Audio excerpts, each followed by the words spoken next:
Gee aan die Here. Ons lees 2 Korintiërs 8 vers 1 tot 15. Ons gemeente se finansies was in 'n benarde toestand. Die segsman oor finansies kry toe die onbenydenswaardige taak om vir die gemeente te sê dat daar nie genoegsame fondse is om ons verpligtinge na te kom nie. Ek kry die arme kerel bitter jammer toe hy voor die gemeente gaan staan. Hy begin met 'n grafiek op die skerm wat 'n baie donker prentjie skilder. Hy verduidelik dat ons inkomste net genoeg is om ons vaste uitgawes te dek. Versending, Bybelverspreiding, evangelisasie, die ouerhuis, die kinderhuis, barmhartigheid, is daar dus niks oor nie. Elke bietjie ekstra wat die gemeentelede bydra, gaan direk aan hierdie projekte.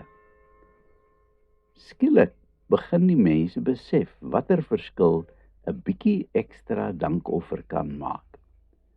Binne enkele maande het die prentjie totaal verander en daar was genoeg om in baie behoeftes na buite te voorsien. Dit is tragies dat die kerk die eerste instansie is wat geraak word deur 'n swak ekonomie. Lidmate begin heel eers te besnoei by hulle dankoffers. Hierdie tendens het 'n hele tragiese kettingreaksie tot gevolg. 'n Gemeente se administrasie moet aangaan, dus word die leraar en amptenare eers betaal en so ook die gewone uitgawes soos water en ligte. Wat oorbly word aangewend vir evangelisasie, sending, armsorg, Bybelverspreiding en al die dergelike dinge. Dis juis hierdie dinge wat dan afgeskeep word as lidmate nie meer hulle bydraes gee nie. Dit veroorsaak dat die situasie van verarming, finansiëel en geestelik, nog verder vererger word. Die ekonomie maak dit bitter swaar vir die armes en daar's al hoe meer mense wat hulle werk verloor. Hier het die kerk 'n baie groot rol om te speel, om mense wat in nood verkeer te help. Maar sonder geld is die kerk se hande afgekap.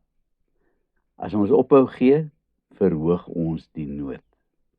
In Paulus se tyd was daar juis ook so 'n krisissituasie.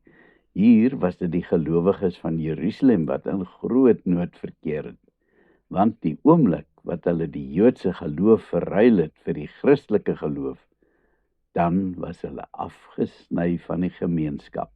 Hulle het dan geen inkomste meer gehad nie, omdat niemand iets met hulle te doen wou hê nie. Dit het gelei tot 'n verskriklike verarming. Hierdie gelowiges se enigste hoop op hulp was uit die geleedere van die heidenlande soos Macedonië. Die probleem was egter dat die meeste gelowiges hier ook maar die armer klas mense was, wat self dikwels gesukkel het om kop bo water te hou. Nogtans sien ons uit Paulus se brief dat hierdie mense, ten spyte van hulle eie swaar kry, nog steeds bydraes gegee het om Jerusalem se nood te help verlig. Paulus skryf oor hulle in 2 Korintiërs 8 vers 2. Al was hulle arm, hulle was ryk in oorvloedige vrygewigheid. Hulle het ook nie maar net gegee wat oorgebly het nie. Nee, hulle het gegee, selfs bo hulle eie vermoëns. Om te gee uit jou oorvloed is nie 'n dankoffer nie. Om meer te gee as wat jy werklik kan bekostig, wanneer dit eintlik seer maak om te gee, dan gee jy waarlik 'n dankoffer vir die Here. Dit bring ons by die eintlike rede waarom ons bydraes gee vir die Here. Dis uit dankbaarheid vir wat hy vir ons doen en gedoen het.